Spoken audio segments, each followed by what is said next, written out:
This is ABC World News Tonight with David Muir. And good evening. Thanks for joining us on a busy Thursday night. We begin with COVID-19's surging death toll in America and President Trump contradicting virtually every health official in his administration, saying he's optimistic a vaccine may be ready by Election Day. New numbers as we come on the air, the U.S. with more than 159,000 lives lost, an additional 2,000 reported since this time last night. The White House task force warning positive tests are increasing in 9 cities and California's Central Valley. Dr. Anthony Fauci calling it a predictor of trouble ahead. The president, without citing evidence, timing a possible vaccine to November 3rd, saying, quote, it wouldn't hurt his election chances. Ohio Governor Mike DeWine at the forefront of the battle against the virus, now testing positive moments before he was supposed to welcome President Trump at the airport in Cleveland today. And as more districts prepare to start the new school year, teachers in Michigan today protesting against returning to the classroom.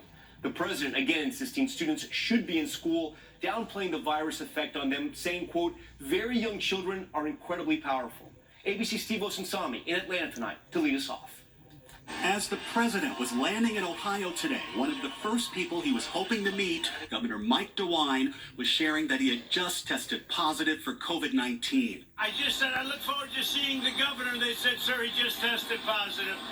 But he's a great guy. He's done a fantastic job. Anyone meeting with the president has to be tested, and that's how Governor DeWine learned his diagnosis. The Republican, who closed bars and restaurants long before many of his peers in other states, is highly popular at home and says he has no symptoms. Optimistic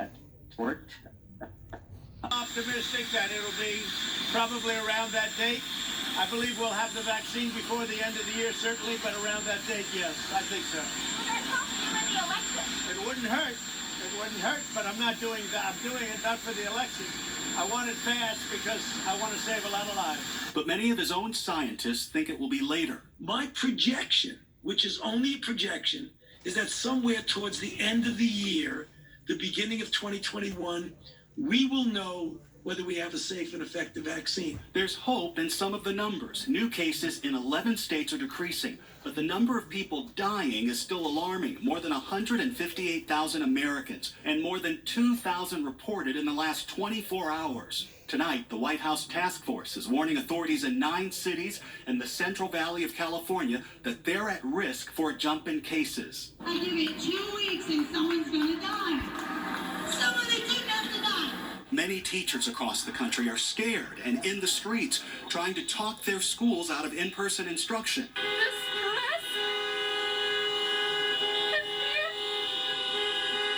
These pictures all over the internet of crowded hallways from a school in Paulding County, Georgia, aren't helping ease concerns. The mother of the student who recorded them says her child has been suspended. A principal was heard on the school's PA, discouraging students from sharing these photos. There will be consequences for those students or anyone who sends out those pictures, so please be careful. The consequences of getting sick were incredibly painful for the Riches family in Florida. Their grandmother and her 2 sons died in 1 week and had to die alone. I just hope that when he passed away,